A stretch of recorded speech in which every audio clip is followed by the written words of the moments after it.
L'album était incontestablement attendu et le voici, Corleone. Et le moins qu'on puisse dire, c'est que tout le monde en parle, n'est-ce pas? La crime, salut. Merci d'être là pour nous, pour Rap Mag. Tu rappes depuis environ 5 ans.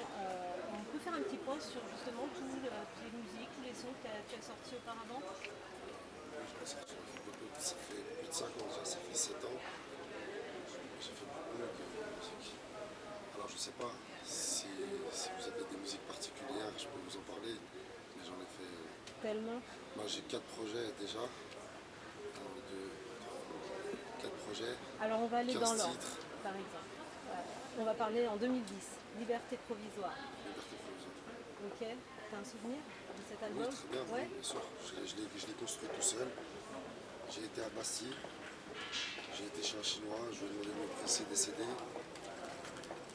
certaine quantité, je suis revenu les chercher, je voulais faire un format DVD plutôt qu'un format CD, parce que je voulais marquer l'œil. Et le CD, je voulais qu'il soit tout noir, comme un CD PlayStation. J'avais fait ça pour la fête de la musique en 2010. Ça avait très bien marché et je l'ai vendu à main dehors. Donc du coup, tu as continué dans ta lancée. 2012, Faites entrer la crime, C'est ça. toujours le même. 2013, Né pour mourir. 2014, Corleone. Donc au-delà de la street credibility, alors à chaque fois qu'on dit la crime, on entend street credibility. Je pense qu'on dirait que c'est deux mots, trois mots qui vont ensemble. Et comment tu peux expliquer l'engouement pour justement pour ta musique? C'est le public, hein. C'est le public. Après, je suis un artiste, j'évolue avec mes tendances, avec mes pensées, avec mes vécus, avec ce que j'écris.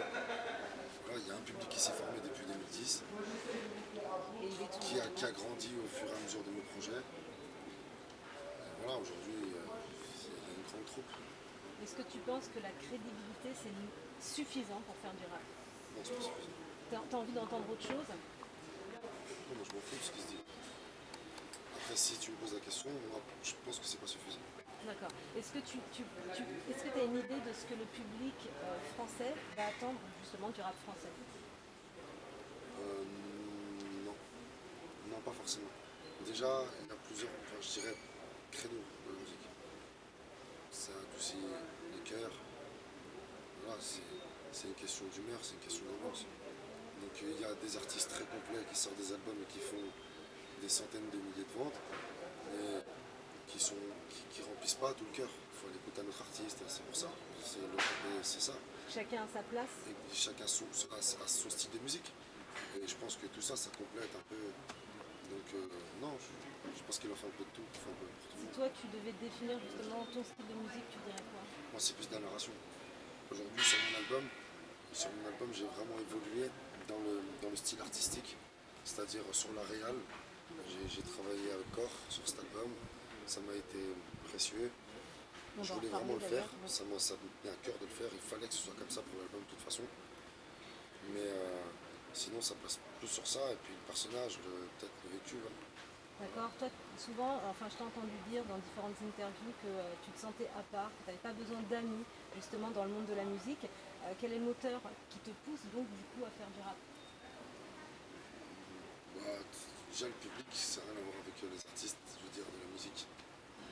L'amour qui me donne, le soutien, la force, il n'y a aucun artiste avec qui je pourrais collaborer qui pourrait me donner cette force. Ça n'existe pas. Après, en vrai, je suis un rappeur, ça fait pas longtemps, je fais du rap, ça fait pas longtemps. Donc j'ai évolué comme ça, je ne connaissais pas ceux qui se connaissaient, il y avait un circuit bien établi, moi j'ai fait tous mes trucs tout seul. Aujourd'hui je suis signé, mais je suis bien, je suis là, je suis dans le coin, c'est très bien, je continue comme ça. Est-ce qu'il y a quelque chose qui pourrait te freiner Freiner dans quoi? La dans le rap, musique? dans la musique? Oui, bien sûr, les réalités de la vie. Oui, seulement, d'accord. Justement, tu nous parlais de Def Jam tout à l'heure. À quel moment tu as signé et comment ça a été rendu possible? C'est vrai que ton parcours, on va dire qu'il est atypique, on a envie de savoir comment ça s'est passé. Euh, Avec Def Jam en fait, en 2013, avant que je rentre en prison, c'était le 25 juillet la signature, donc je pense qu'on a eu un rendez-vous déjà un mois avant. Voilà, il y a eu des petites approches par-ci par-là, on s'est donné un rendez-vous, on a bien parlé. Benjamin, je le connaissais, Benjamin Chouvaniche, je le connaissais plus ou moins. Je sais que c'est quelqu'un qui a des couilles dans ce métier. Je savais que j'avais besoin de cette force-là. Et puis il savait où était les filets aussi. Donc franchement, voilà. Et comment c'est arrivé? Comment il t'a repéré? Après, je pense que ça c'est naturel. Il est dans le monde de la musique. Nous, en tant que rappeurs, après, ils ont des réflexes qui sont pas les nôtres. Ils savent le matin, regardent le top iTunes, voilà, c'est des maisons de disques qui partent montrer, ils savent ce qui se passe. Peut-être beaucoup plus que moi dans le monde de la musique. Donc ils se lèvent le matin et ils voient qu'il y a des millions de vues, ils voient qu'il y a ça, qu'il y a un projet qui vient de sortir, qui marche bien, qui a un réel engouement et que ça fait 3-4 projets que je perdure. Il y a une réévolution, donc ils se disent, voilà. Si on parle essentiellement de musique dans ta carrière, dans ta vie, est-ce que toi, tu pourrais dire comme d'autres artistes le disent que tu as eu des obstacles justement pour ce qu'on dit percer, pour Non, te faire un nom? non.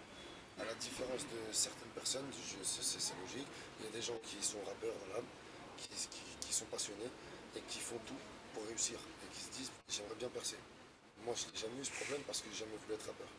Donc à la base, à partir du moment où j'ai pris un stylo, il y avait un engouement, le petit engouement, ne serait-ce que le plus petit des engouements, il était déjà là. Tu t'es glissé dans la brèche. Exactement. Après, je pense que justement la différence qui a marqué avec les autres artistes qui sont dans le créneau depuis 10 ans qui n'y arrivent pas, c'est mon personnage. Je pense que c'est un pack en fait. D'accord. On va reparler de ton album, Corleone, et puis j'ai retenu des feats, notamment celui avec French Montana. Est-ce que tu peux nous parler de ta rencontre avec l'artiste? Comment Très ça bien. s'est fait? Très bien. Ouais, franchement, très bien. On s'est rencontrés. En fait, le morceau, il est venu à Paris pour le faire. Moi, la veille, je devais partir. J'avais une date. Donc, je ne pouvais pas être disponible. On s'est raté. Il a fait le morceau ici. Après, pour le clip, on s'est revu à Miami. On a passé un bon moment ensemble. Très bien, très gentil, très cool. Voilà, on a fait un beau clip. Bientôt disponible. Voilà, on pourra le visionner bientôt. Oui, bien sûr. Ok. Voilà. Et si on parle de l'album plus généralement, peut-être le choix déjà du titre qui peut sembler un petit peu un manque d'originalité. Qu'est-ce que tu as à répondre par rapport à ça? Pourquoi mon Avec elle, je savais. J'ai vu le petit sourire. Pourquoi non? Parce que justement, je pense que tu le sais que le monde du rap a souvent employé cliché, cette quoi. image voilà, du parrain. Pourquoi elle n'a pas mis costard? Pourquoi il fume pas un Non, mais cigare? Pourquoi il n'y a pas des gens voilà. qui viennent lui parler à l'oreille comme dans le parrain? Pourquoi pas? C'est un gangster, un pseudo-gangster. Non, c'est pas ça. T'as déjà la voix, peut-être que tu vas voir. Ouais, non, mais c'est vrai. Même si je l'ai été, ou je suis plus ou moins, je glorifie pas ça par le nom de mon album. D'accord. Voilà, je le dis déjà, ça fait un petit bout de temps. Corleone, c'est un village en Sicile où les gens étaient très pauvres, cultivaient des pommes de terre, il n'y avait pas de viande. Voilà. Et après, à Palerme, il y a la grande ville, ceux qui ont le pouvoir sur les juges, le gouvernement, qui ont la belle vie, et qui vivent. Voilà. Ces gens de Corleone, ces habitants de Corleone, qui étaient 4-5, qui sont descendus à Palerme un jour et ont tout pris. Je pense que c'est la fin, la détermination, qui ont fait leur ambition, qui ont fait qu'ils ont tout pris. Après, c'est Corleone, donc c'est tiré d'un film. J'aime beaucoup cet exemple. Comme les petits footballeurs qui ont 20 ans, 25 ans, qui ont un incroyable talent, qui sont confirmés plus que n'importe qui parce qu'ils viennent de banlieue et qui ont la rage. Donc je respecte ça, c'est un peu le même truc. Bon, il est possible qu'on pose encore cette question à l'interview, tu le sais. Bien sûr. Si on parle encore de ton album, tu as écrit les textes, tu as travaillé avec DJ Core. Comment se passe cette collaboration? Très bien. Très bien, on s'entend bien déjà tous les deux. D'accord. Et on se connaît, ça fait un petit bout de temps. J'avais participé à RMB Fever 4 et sur le projet de DJ Bennett aussi, VIP. Donc on se connaissait, bon, potes, tout ça. Quand on s'est rencontrés à l'occasion de l'album, on a tout de suite senti qu'il y avait la même malice. Voilà. On se comprenait sans se parler, on appelle ça le Bluetooth. Et c'est bien. Dans le choix des prods, dans le choix où moi je voulais aller dans mes morceaux, et jusqu'au feed, enfin tout s'est bien passé. Donc ça fait un album abouti aujourd'hui pour toi. Justement, toi, quand on a peu d'expérience, comment est-ce que c'est possible de réaliser un album en si peu de temps? Après j'ai beaucoup travaillé. C'est vrai que ça fait pas longtemps que, comme je le dis, mais en cet espace de temps, j'ai travaillé comme jamais. Pour Né pour mourir, la mixtape qui est sortie le 3 juin dernier, j'ai fait 10 titres en 10 jours. Je suis rentré en studio pendant 10 jours et j'ai sorti 10 titres. C'est vraiment, après il faut travailler, je peux écrire, j'ai écrit des cartons et des cartons, des feuilles, des cartons vraiment, qu'ils n'ont jamais été sur un support musical. Ça veut dire que j'ai jeté. C'est juste pour m'entraîner, comme en prison. Le mot-clé, c'est travail, travail, travail. Travail. D'accord. Donc après, bien sûr, il y a le code, il y a le vécu, il y a tout ça, mais si je suis là aussi, c'est pareil. Si je rappe mal, ça va.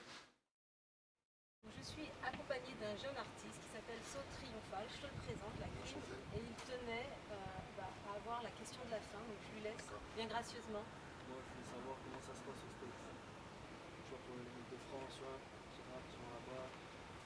Pour moi, ça s'est très bien passé. Après, je sais que c'est pas des gens qui savent que la crime sera l'album le 1er septembre, tu vois.